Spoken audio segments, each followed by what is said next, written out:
오늘 하나님께서 우리에게 주신 말씀은 창세기 26장 1절에서 15절까지의 말씀입니다. 우리 한 절씩 교독하시고 마지막 절을 함께 읽겠습니다. 아브라함 때 첫 흉년이 들었더니 그 땅에 또 흉년이 들매 이삭이 그랄로 가서 블레셋 왕 아비멜렉에게 이르렀더니 여호와께서 이삭에게 나타나 이르시되 애굽으로 내려가지 말고 내가 내게 지시하는 땅에 거주하라. 이 땅에 거류하면 내가 너와 함께 있어 내게 복을 주고 내가 이 모든 땅을 너와 내 자손에게 주리라. 내가 내 아버지 아브라함에게 맹세한 것을 이루어 내 자손을 하늘의 별과 같이 번성하게 하며 이 모든 땅을 내 자손에게 주리니 내 자손으로 말미암아 천하 만민이 복을 받으리라. 이는 아브라함이 내 말을 순종하고 내 명령과 내 계명과 내 율례와 내 법도를 지켰음이라 하시니라. 이삭이 그랄에 거주하였더니 그곳 사람들이 그의 아내에 대하여 물으매 그가 말하기를 그는 내 누이라 하였으니 리브가는 보기에 아리따움으로 그곳 백성이 리브가로 말미암아 자기를 죽일까 하여 그는 내 아내라 하기를 두려워함이었더라. 이삭이 거기 오래 거주하였더니 이삭이 그 아내 리브가를 껴안은 것을 블레셋 왕 아비멜렉이 창으로 내다본지라. 이에 아비멜렉이 이삭을 불러 이르되 그가 분명히 내 아내거늘 어찌 내 누이라 하였느냐. 이삭이 그에게 대답하되 내 생각에 그로 말미암아 내가 죽게 될까 두려워하였음이로라. 아비멜렉이 이르되 내가 어찌 우리에게 이렇게 행하였느냐. 백성 중 하나가 내 아내와 동침할 뻔하였도다. 내가 죄를 우리에게 입혔으리라. 아비멜렉이 이에 모든 백성에게 명하여 이르되 이 사람이나 그의 아내를 범하는 자는 죽이리라 하였더라. 이삭이 그 땅에서 농사하여 그 해에 100배나 얻었고 여호와께서 복을 주심으로 그 사람이 창대하고 왕성하여 마침내 거부가 되어 양과 소가 떼를 이루고 종이 심이 많으므로 블레셋 사람이 그를 시기하여 함께 읽습니다. 그 아버지 아브라함 때 그 아버지의 종들이 판 모든 우물을 막고 흙으로 메웠더라. 아멘. 하나님의 말씀입니다. 어느 교회에 신앙생활도 아주 열심히 하고 또 공부도 잘하는 아주 착한 여학생이 있었습니다. 이 아이가 교회에서 자라면서 찬양팀도 하고 또 청소년부에서 임원도 하면서 너무 신실하게 그렇게 주님을 사랑하는 아이로 자라고 있었습니다. 그런데 고등학교 2학년 여름방학이 되었을 때 수련회를 앞두고 어머니와 갈등이 생겼습니다. 어머니도 신앙생활을 열심히 하시는 분이시고 그동안 아이가 교회에서 그렇게 열심히 활동하면서 자라는 것을 자랑스럽게 여기기도 하셨던 분이셨습니다. 그런데 고등학생이 되니까 어머니 마음에 불안함이 찾아온 것이죠. 조금이라도 더 아이가 좋은 점수를 받고 대학을 좀 좋은 곳으로 갔으면 하면 좋겠다 하는 바람이 생기지 않겠습니까? 그러니까 여름 수련회에 참여하는 문제 때문에 아이와 갈등이 생긴 것이죠. 아이는 2박 3일 전체를 다 참여하지는 못하더라도 낮에라도 가서 좀 참여하고 싶고 집회라도 가서 좀 은혜 받고 싶은 마음이 있는데 그런데 어머니에게 아무리 그 이야기를 해도 어머니가 선뜻 그래 가라 너도 은혜 받아야지 그렇게 이야기해 주지를 않는 거예요. 어머니도 믿음이 있으니까 아이에게 가지마 네가 지금 그런 데 갈 때야? 이렇게 얘기하지는 않습니다.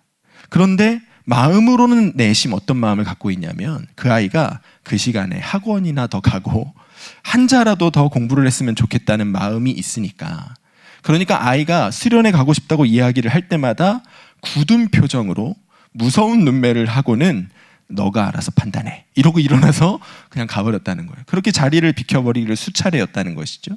결국에는 아이가 엄마가 가지 말라는 것이구나 그렇게 판단을 하고요.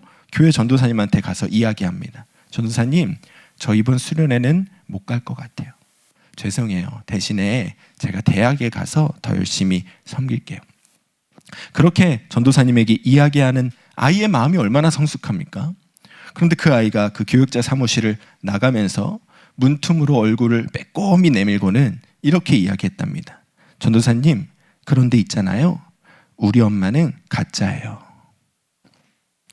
여러분, 이 이야기가 실제로 있었던 일입니다.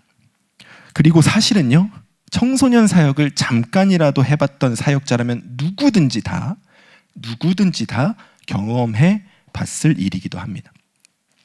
여러분, 우리가요, 그런 어머니의 마음을 왜 이해하지 못하겠어요?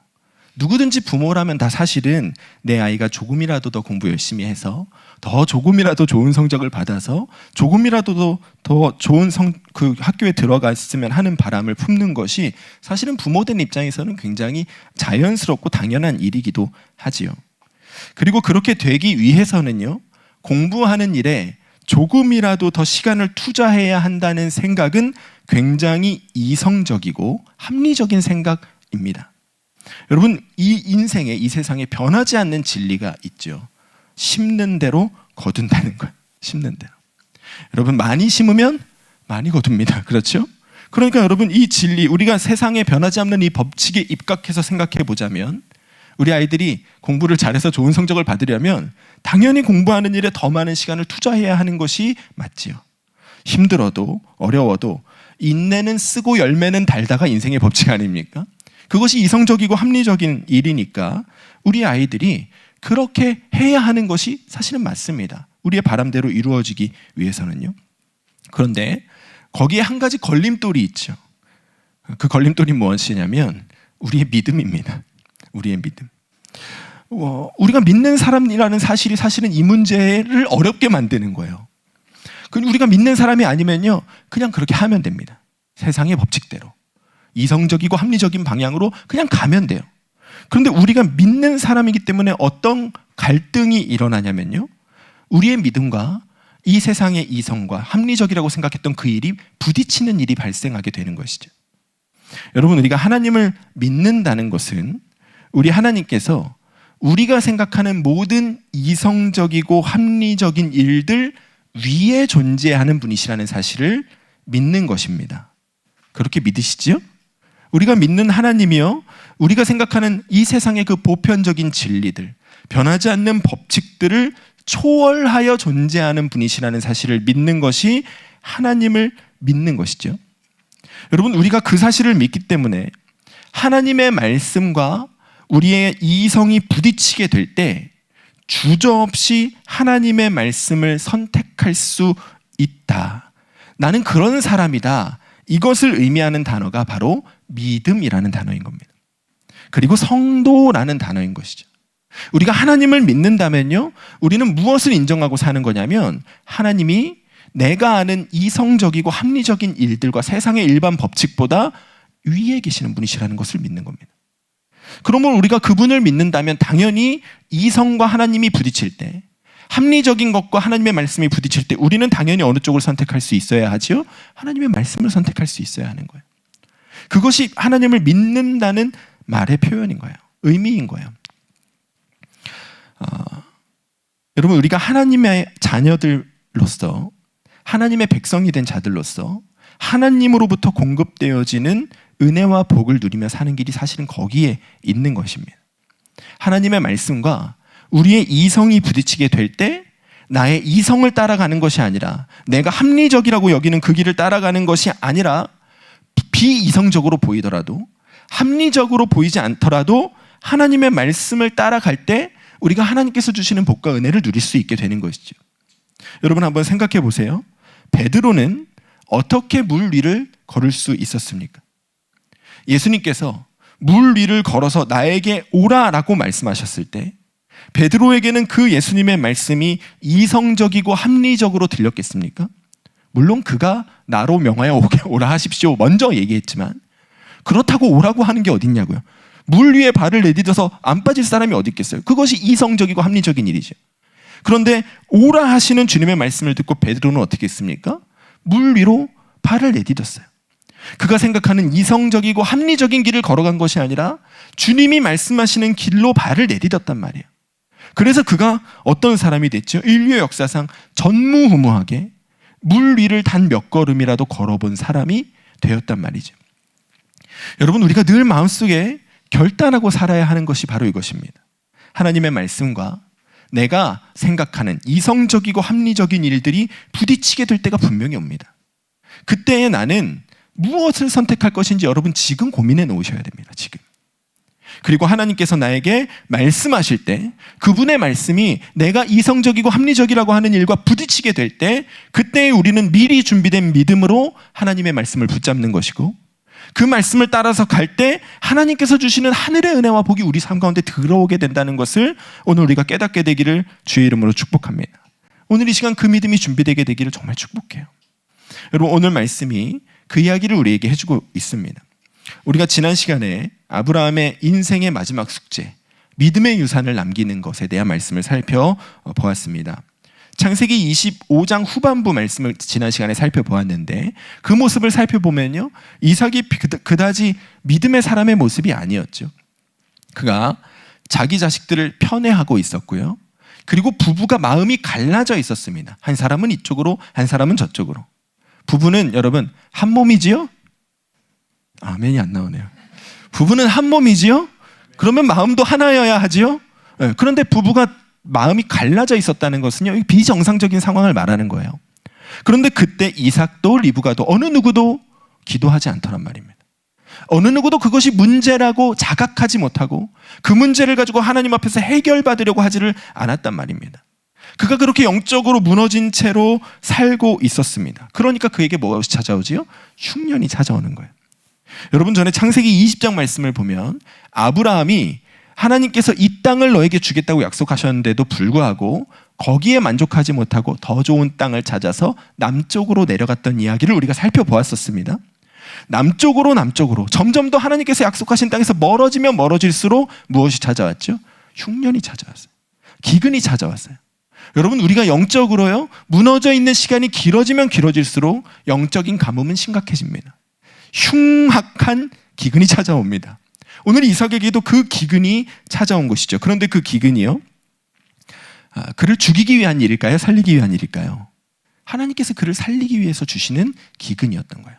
그래서 그를 살려내시는 이야기가 오늘 말씀에 기록되어져 있는 것이죠. 오늘 말씀 1절을 보니까요, 아브라함 때에 첫 흉년이 들었더니 그 땅에 또 흉년이 들매, 이렇게 되어 있습니다. 지금 이삭 때 찾아온 그 흉년을 어떤 흉년과 비교하고 있냐면 창세기 12장에서 아브라함의 때에 찾아왔던, 아브라함이 애굽으로 갔을 때의 그 기근과 비교하고 있습니다. 여러분 그 사이에 시간이 얼마나 지났냐면 100년 정도가 지나갔다고 보거든요. 아브라함이 12장에서 애굽으로 갔을 때 그 기근의 때와 오늘 이삭이 만난 기근의 때가 100년의 시간 차이가 존재합니다. 거의 100년. 그럼 여러분 그 100년 사이에 기근이 한 번도 안 왔을까요? 가뭄이 한 번도 안 왔을까요? 가끔 오겠죠. 10년에 한 두세 차례는 기근이 오잖아요. 거기다 여기가 얼마나 건조한 지역입니까? 그런데 이 기근을 아브라함 때의 그 기근과 지금 비교하고 있다는 것은 무슨 뜻이냐면 그 땅에 발 디디고 사는 것이 불가능할 정도로 심각한 기근이 찾아왔다는 거예요. 100년에 한 번 올까 말까 한 그 기근이 이삭의 때에 다시 찾아왔다는 것이죠. 그러면 여러분 이 심각한 흉년이 찾아왔을 때 어떻게 행동하는 것이 이성적이고 합리적인 일입니까? 어디든지 내 식구들 먹여 살릴 수 있는 곳으로, 그리고 이삭은 유목민, 그 양과 짐승들을 치는 사람이었으니까요, 그 짐승들을 먹일 수 있는 풀이 있는 곳으로 어디든지 이동하는 것이 이성적이고 합리적인 일이죠. 당장 그 땅에는 먹을 것이 없으니까 굶어 죽기 전에 어디라도 가서 가축이라도 팔아서라도 곡식을 살 수 있는 곳으로 가서 내 식구들을 살려야 하지 않겠습니까? 그것이 이성적이고 합리적인 일입니다. 그래서 이삭이 어떻게 하죠? 그 이성적이고 합리적인 일을 하는 거예요. 그가 어디로 가죠? 오늘 말씀 1절 보니까요, 그랄 땅으로 갔답니다. 읽어보겠습니다. 시작. 아브라함 때 첫 흉년이 들었더니 그 땅에 또 흉년이 들매 이삭이 그랄로 가서 블레셋 왕 아비멜렉에게 이르렀더니, 자, 블레셋의 왕 아비멜렉이 자리를 잡고 왕노릇하고 있는 도시가 있는데 그 도시의 이름이 그랄이랍니다. 지도를 한번 볼까요? 지도를 보시면요, 그랄 글자 보이세요? 그랄 보이죠? 여기 있죠. 여기가 그랄입니다. 자, 그는 지금 이삭이 어디에 거주하고 있었냐면 부엘라 헤로이에 거주하고 있었어요. 원래는. 근데 여기에서 기근을 만나고 그랄로 갔습니다. 지금 그라를 보시면요, 그 블레셋이라고 돼 있는 땅은 녹색이고, 그 나머지 땅은 황무지색이죠. 네, 저 블레셋 땅은요 평야지대입니다. 저 녹색의 경계선이 산맥이에요. 그러니까 그 바다에 지중해 따뜻한 바람이 가다가 산맥에 걸리고, 그럼 비는 어느 쪽에 내리죠? 저 평야지대 쪽에 내리는 거예요. 그러니까 저 블레셋의 땅 그랄 지역은요, 그 가뭄의 때에 유일하게 식량을 구할 수 있는, 가나안 땅에서 아마 유일하게 식량을 구할 수 있는 곳이었을 겁니다. 평야지대니까요. 그리고 또 하나의 특징은 무엇이냐면, 저 그랄 땅이 있는 곳이 해변가잖아요. 저 해변을 따라서 저 북쪽의 다메섹에서부터 애굽까지 이어지는 큰 길이 있었습니다. 성경에서는 그것을 해변길이라고 합니다. 됐습니다. 자, 그러면 이삭은 오늘 왜 그랄로 갔을까? 첫 번째, 당장 급한 식량을 구해야 하니까요. 저쪽은 평야지대고 그래도 비가 내리는 곳이니까 그가 살고 있던 그 부엘라 헤로의 그 황량한 땅보다는 식량이 있지 않았겠습니까? 첫 번째는 그곳에서 당장 급한 식량을 구하기 위해서 그 땅으로 갔을 겁니다. 그리고 그가 거기 머물러 있는 것이 아니라 어디까지 갈 계획을 하고 있었냐면 애굽까지 갈 계획을 하고 있었던 거예요. 그랄에서 식량을 구해서 그 식량을 가지고 해변길을 따라서 애굽까지 내려가려고 했던 것이죠. 그래서 오늘 하나님께서 이삭에게 너 애굽으로 가지 마라 이렇게 하시는 거예요. 자, 그가 왜 애굽으로 가려고 했겠습니까? 애굽은 늘 물이 풍부한 곳이라고 말씀드렸죠. 무슨 강이 있죠? 나일강이 있습니다. 그 나일강은요 1년 365일 마르지를 않습니다. 그러니까 어떤 흉년 속에서도요 그 땅에는 언제나 먹을 것이 있고, 그래서 그 땅의 사람들은 하나님 없이도 우리 살 수 있어 라고 생각하는 사람들, 이 세상을 대표하는 곳이 애굽입니다. 이삭이 그 애굽까지 가려고 했다는 것이죠. 여러분, 지금 이삭의 이 결정과 행동들이 잘못되었다고 말할 수 있겠습니까? 너무너무 옳지요. 사실은 가장 똑똑한 방법 아닙니까? 이성적으로 생각해 보면요, 너무너무 당연하고 합리적인 선택입니다. 하다못해, 당연하다 못해 지혜로워 보이기까지 하는 일을 지금 이삭은 하고 있습니다. 그가 자기가 생각할 수 있는 선에서 최선의 판단을 내렸고, 그가 자기가 살고 있는 그 국제 정세에 눈이 떠져 있는 사람이라는 것이 여기서 드러났습니다. 그 굉장히 똑똑한 사람이었다는 거예요. 그런데 그렇게 이성적이고 합리적인 것을 선택하고 그 길을 걸어가고 있는 이삭에게 하나님이 말씀하십니다. 2절에서 4절 읽어보겠습니다. 시작. 여호와께서 이삭에게 나타나 이르시되 애굽으로 내려가지 말고 내가 내게 지시하는 땅에 거주하라. 이 땅에 거류하면 내가 너와 함께 있어 내게 복을 주고 내가 이 모든 땅을 너와 내 자손에게 주리라. 내가 내 아버지 아브라함에게 맹세한 것을 이루어 내 자손을 하늘의 별과 같이 번성하게 하며 이 모든 땅을 내 자손에게 주리니 내 자손으로 말미암아 천하 만민이 복을 받으리라. 아멘. 여러분, 하나님의 이 말씀이요, 당시에 이삭이 가지고 있던 그의 이성과 논리에 빗대었을 때 얼마나 말도 안 되는 소리입니까? 지금 가나안 땅에는요 100년에 한 번 올까 말까한 흉년이 찾아왔습니다. 그 땅에 머물러 있어도 살 수 있을 것 같았으면 진작에 이삭도 그렇게 했겠죠. 그런데 그럴 수가 없다는 것이 판단이 되어지니까 이삭이 지금 길을 떠났던 거잖아요. 이삭이 눈이 없고 귀가 없고 생각이 없어서 애굽으로 가려고 했겠습니까? 그게 가장 살만한 길이니까 그렇게 했겠죠. 그런데 하나님은 지금 그렇게 이성적으로 논리적으로 행동하고 있는 이삭의 삶에 제동을 걸고 계시는 거예요. 그의 이성과 그의 논리의 정면으로 부딪히는 하나님의 말씀을 그 앞에 놓고서 너 무엇을 선택할래? 말씀하시는 것이지. 너의 이성을 따라서 네가 합리적이라고 생각하는 길을 너 계속 갈 거니? 아니면 너의 생각이 합리적이지 않아도, 이성적으로 생각할 때 말이 되지 않아도 내가 말하기에 너 그 말씀을 따라갈 거니? 하나님께서 지금 이삭에게 그 질문을 하고 계시는 거예요. 여러분, 만약에 여러분이 이삭의 입장이었다면 여러분은 어떻게 하시겠습니까? 사실은요, 우리도 우리의 인생을 살아가면서 오늘 말씀의 이삭과 같이 우리의 이성과 우리의 합리적인 판단과 정면으로 부딪히는 하나님의 말씀을 마주하게 될 때가 있습니다. 제가 지난주였나? 다른 교회에 가서 설교하고 왔거든요. 근데 그 목사님이 저한테 물어보시더라고요. 도대체 왜 오셨어요? 도대체 왜 오셨어요? 아니, 목사님 거기 계셨으면 훨씬 더 잘 되셨을 거 아니에요. 편하셨을 거 아니에요. 물어보시더라고요. 그래서 제가 뭐라고 했겠습니까? 주님이 인도하셨으니까요. 주님이 말씀하셨으니까요. 여러분, 우리의 삶에요, 이성과 우리의 합리적인 판단과 반대되는 하나님의 말씀이 우리 삶에 쑥 들어올 때가 있습니다.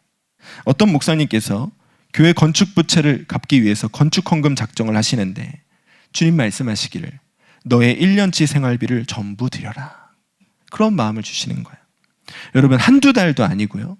1년 동안의 생활비를 전부 다 헌금으로 드리면 그러면 여러분, 이성적으로 생각할 때 먹고 살 수 있겠습니까? 없겠습니까? 당연히 없죠. 그것이 현실적인 계산이고 합리적인 생각이죠. 어느 성도님은요, 사업을 하시면서 거래처 사람들을 접대하고 그들에게 일정 부분을 리베이트를 제공하는 것이 관례로 굳어져 있는 세상 속에서 사업을 하시는데 주님 말씀하시기를 너는 그거 하지 말아라 하시는 거예요.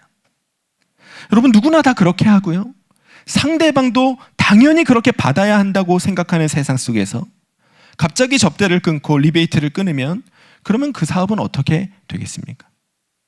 이성적으로 생각할 때는 망하는 것이 당연하죠. 또 어떤 분은요, 제약회사에서 근무하면서, 여러분 제약회사에 근무하는 분들 얘기 들어보셨어요? 의사들과 병원의 그 약품 그 구입을 담당하는 분들을 술 접대하면서 더러운 꼴 보기로 유명한 직업이 제약회사 직원이에요. 그런데 주님이 말씀하시기를 너는 그런 거 하지 말고 그런 거 안 하는 제약회사를 차리라는 말씀을 주셨어요. 여러분, 내가 회사를 차려도 공급해야 되는 병원은 똑같아요. 그 공급을 관장하는 사람들도 똑같단 말이죠. 근데 내가 회사를 차린다고 해서 뭐가 달라지겠어요? 그것이 이성적이고 논리적인 합리적인 생각이잖아요. 여러분, 우리가 다 그렇게 하나님의 말씀에 우리의 이성이 부딪히게 될 때가 있습니다. 아까 서두에 말씀드렸던 것처럼 자녀들을 양육하는 데 있어서 자녀들의 믿음보다 당장의 학업이 더 중요하게 여겨질 때가 우리에게도 있고, 또 예수님은 우리에게 원수를 네 몸처럼 사랑하라고 말씀하셨는데 그 원수를 절대로 용서하면 안 된다는 게 우리의 이성일 때가 있고요. 주님은 우리에게 먼저 그의 나라와 그의 의를 구하라. 그리하면 이 모든 것을 너희에게 더하시리라라고 하시는데 우리의 이성은 차라리 그 시간에 조금이라도 더 쉬고 다른 일 먼저 하는 것이 우리에게 더 이득이지. 차라리 그 돈으로 한 푼이라도 저축하는 것이 우리의 미래를 위해서 더 안전한 일이지. 여러분, 우리가 그렇게 생각하며 살 때가 얼마나 많으냐고요. 그러므로 여러분, 오늘 말씀에서 이 흉년 속에서 애굽을 향해 걸어가던 이삭을 향해 하나님께서 너 애굽으로 내려가지 말아라.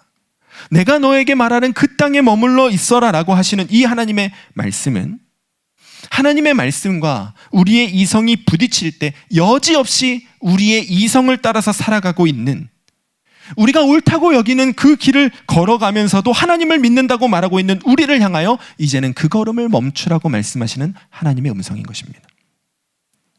너의 생각에 옳고 세상이 보기에 당연하다고 여겨지는 그 길을 걸어가던 걸음을 멈추고 이제는 너의 생각이 이성적으로 여겨지지 않더라도, 합리적이라고 여겨지지 않더라도 하나님의 말씀, 나의 말씀이, 내 입에서 나오는 말씀이 말하는 그 길을 향하여 걸어가라.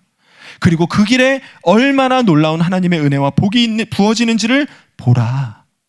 오늘 하나님께서 우리에게 그렇게 말씀하시는 거예요. 여러분, 놀랍게도요, 이삭은 하나님의 이 음성을 들었을 때, 이 말씀을 들었을 때요, 애굽으로 가던 그의 걸음을 멈춥니다. 그동안 그에게 완전히 잊혀져 있었던, 그의 마음 가운데 잠재되어 있었던 그의 믿음의 DNA가 그 순간에 깨어난 것이죠.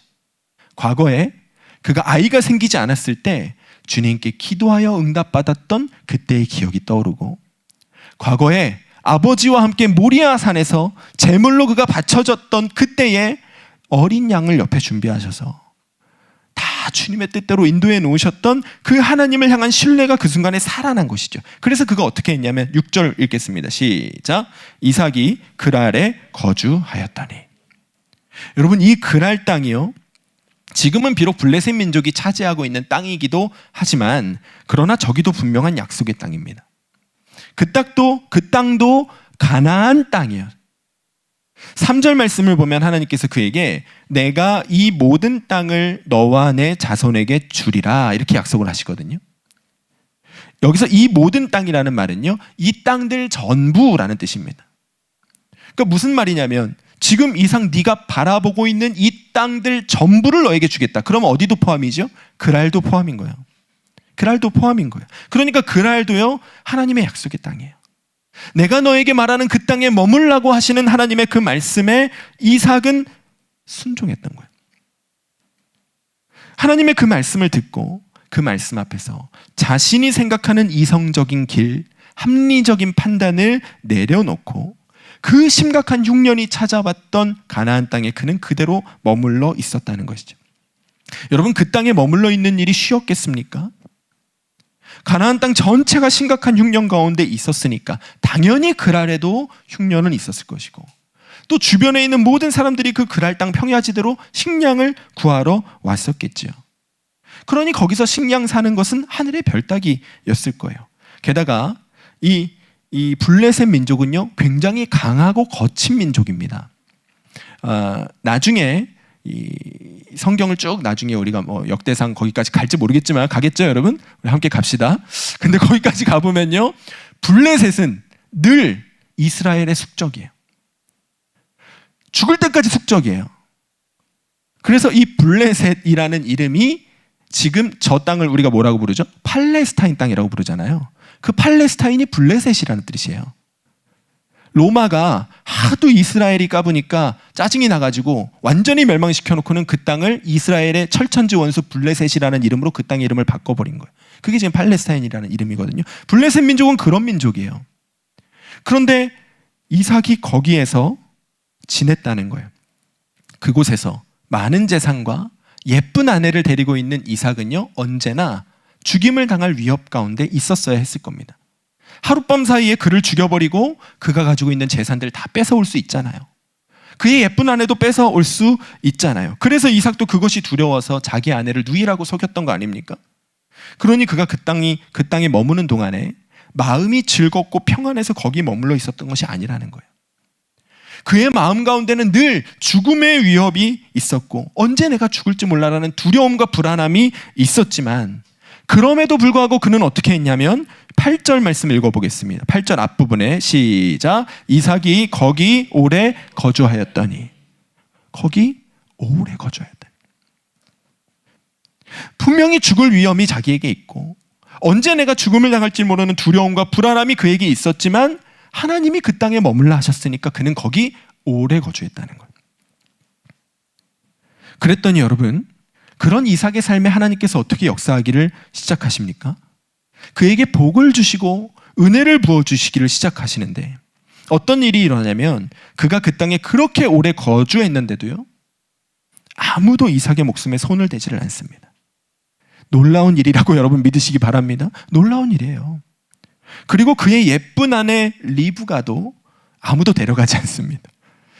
이삭이 보기에만 이뻤는지 잘 모르겠지만 여러분, 사라의 때에는요, 그가 애굽에 갔을 때에도 그랬고 그랄에 갔을 때에도 그랬고 항상 이 예쁜 여인을 다 왕들이 데려가잖아요. 그런데 리브가는 아무도 데려가지를 않습니다. 하나님 보호해 주신 것이죠. 블레셋 왕 아비멜렉에게 리브가가 사실은 그의 누이가 아니라 아내라는 사실을 들켰을 때 그는 아무런 징계도 받지 않습니다. 오히려 아비멜렉이 그의 입으로 명령을 내려서 그와 그의 아내의 생명을 보존해 주지요. 뿐만 아니라 그의 삶에 어떤 일이 일어나냐면 우리 12절부터 14절을 읽어보겠습니다. 시작.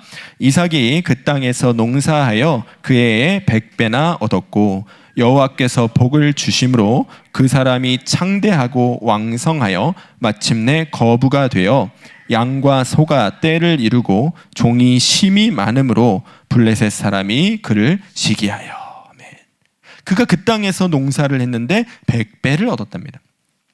양과 소가 떼를 이룰 만큼 엄청나게 많은 종을 거느리는 거부가 되었답니다. 주변 사람들이, 여러분 이 땅의 주인은 누구죠 지금? 블레셋 사람들이에요. 그 사람들은 오랫동안 평야지대에 살았고 그러므로 많은 재산과 부를 축적하고 있는 사람들이거든요. 그런데 그 사람들이 시기할 만큼 거부가 되었다는 거예요. 여러분 이 모든 일들이 이삭에게 이루어지게 하시기 위해서 하나님께서 그에게 요구하셨던 유일한 조건 하나가 무엇입니까? 3절, 이 땅에 거류하면, 이 땅에 거류하면. 이삭이 자신의 이성과 세상의 논리가 아니라 그에 반하는 하나님의 말씀을 따라서 그 땅에 거류하기만 하면 그러면 반드시 모든 복을 받게 될 것이라. 하나님께서는 약속해 주셨고 그리고 실제로 그 약속대로 임하셨던 거예요. 여러분 이것이 성경이 말하는 하나님의 자녀들이 복과 은혜를 누리는 방법입니다. 우리는 스스로 복을 얻기를 원해서 늘 어떻게 살아가냐면 내가 생각하기에 더 많은 것을 얻을 수 있는 길로 가고 내가 생각하기에 더 많은 것을 누릴 수 있는 이성적이고 합리적인 길을 선택하여 우리는 늘 그 길로 갑니다. 그런데 성경이 우리에게 말하는 우리가 복과 은혜를 누리는 방법은 무엇이냐면 나의 이성과 나의 합리적인 생각들을 내려놓고 하나님의 말씀을 따라가는 거라는 거예요. 그러면 내가 복을 얻는 것이 아니라 하나님이 하늘의 복을 부어주신다는 거예요. 오늘 말씀이 그것을 우리에게 분명하게 약속해주고 있는 것이죠. 여러분 오늘 이 성경 속에 기록된 이 이삭의 이야기와 완전히 정반대의 이야기가 성경에 있는 거 아십니까? 룻기를 보셨죠 여러분? 룻기 1장 말씀을 보면 어떤 이야기가 기록되어져 있냐면 사사시대에 가나안 땅에 또 흉년이 듭니다. 그때에 엘리멜렉이라는 사람이 있었는데 그 흉년을 피해서 자기 아내와 두 아들을 데리고 가나안 땅을 떠나서 모압 지방으로 가지요. 여러분 그것이 그에게 있어서는 가장으로서 내 식구들을 먹여 살릴 수 있는 당연한 일이었을 겁니다. 그것이 그에게 있어서는 이성적이고 합리적인 결정이었을 것이고 그렇게 해야만 내 식구들을 살릴 수 있다고 그는 생각했을 것입니다. 그런데 그가 모압 땅으로 갔을 때 그가 경험했던 삶은 무엇인가요? 우리 룻기 1장 3절에서 5절 읽어보겠습니다. 시작. 나오미의 남편 엘리멜렉이 죽고 나오미와 그의 두 아들이 남았으며 그들은 모압 여자 중에서 그들의 아내를 맞이하였는데 하나의 이름은 오르바요 하나의 이름은 루시더라. 그들이 거기에 거주한 지 10년쯤에 말론과 기럨 두 사람이 다 죽고 그 여인은 두 아들과 남편의 뒤에 남았더라. 엘리멜렉은 자기가 생각하기에 자기 가족들을 먹여 살릴 수 있는 가장 이성적이고 합리적인 길을 선택해서 모압으로 갔습니다. 그런데 그 길의 결론은 무엇입니까? 그 자신이 죽고 그의 사랑하는 두 아들도 죽었다는 거예요. 그리고 그 후에 남은 이 나오미와 룻이 그들이 원래 거주하던 베들레헴 땅으로 돌아오는데 베들레헴 성에 살던 사람들이 나오미를 알아봅니다. 룻기 1장 19절 읽어볼까요? 시작. 이에 그 두 사람이 베들레헴까지 갔더라. 베들레헴에 이를 때에 온 성읍이 그들로 말미암아 떠들며 이르기를 이가 나오미냐 하는지라. 베들레헴의 온 성읍이 시끄러워졌대요. 누구를 보고요? 나오미를 보고. 그 말은 무슨 뜻이죠? 그 흉년의 때에 베들레헴에 남아있던 사람들은 지금 다 살아있다는 거예요. 살기 위하여 가장 이성적이고 합리적인 길을 향하여 모압으로 갔던 엘리멜렉과 그의 아들들은 다 죽었는데 바보같이 미련하게 그 하나님의 약속의 땅에 남아있던 그 사람들은 오히려 살아있었다는 거예요. 그러니까 나오미가 오는 걸 보면서 그를 알아보았던 것이죠. 여러분 성경은 반복해서 우리에게 무슨 이야기를 하고 있는 거냐면요, 하나님의 은혜는, 하나님께서 주시는 복은, 그 복을 누리는 삶은 우리의 이성과 하나님의 약속의 말씀이 부딪히는 지점에서 이성적이고 합리적인 길을 선택하는 것이 아니라 하나님의 말씀이 말하는 길을 선택하는 사람들에게 부어진다는 거예요. 여러분 아까 말씀드렸던 그분들의 이야기를 기억하십니까? 1년치 생활비를 하나님께 드리라. 사실은 그 목사님들이 여러 명이에요. 똑같은 말씀을 받았던 분들이 여러 명이고 그 여러 명이 그 말씀에 순종하여 1년치 생활비를 하나님께 드렸어요. 그리고 그분들은 지금 한국 교회를 위해 굉장히 놀랍게 쓰임 받는 목사님들이 되어 계시고 되어 가는 중에 계십니다. 업계의 관행을 거부하고요. 하나님의 말씀에 합당한 길을 가기로 결정하셨던 그 성도님들. 그분들의 사업은 지금 어느 때보다 더 평탄한 길을 걸어가고 있습니다. 여러분, 그런 겁니다. 우리 생각에는 말도 안 돼 보이고 이성적으로 이해할 수 없는 일이라고 할지라도 그것이 하나님의 말씀이고 하나님께서 기뻐하시는 길이 분명하다면 그 길을 걸어가야 하는 것입니다.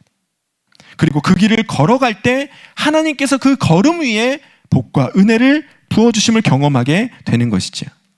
여러분, 우리에게도요 그런 놀라운 은혜가 이 밤에 부어지게 되기를 축복합니다. 우리의 이성과 하나님의 말씀이 부딪히게 될 때 그 말씀을 붙잡을 수 있는 믿음이 오늘 우리 모두에게 준비되어지게 되기를 축복합니다. 세상이 바보 같다고 하는 길, 또 우리의 생각에 그렇게 하면 망할 것 같이 여겨지는 길이라고 할지라도 그것이 하나님의 말씀하시는 바이고 하나님께서 기뻐하시는 길이 분명하다면, 그렇다면 당당하게 그 길을 걸어가는 여러분과 제가 되어서 마침내 오늘 말씀에 이삭에게 부어주셨던 것과 같이 하나님만이 주실 수 있는 그 놀라운 은혜와 복을 충만히 받아 누리시는 여러분과 제가 되기를 주의 이름으로 간절히 축원합니다.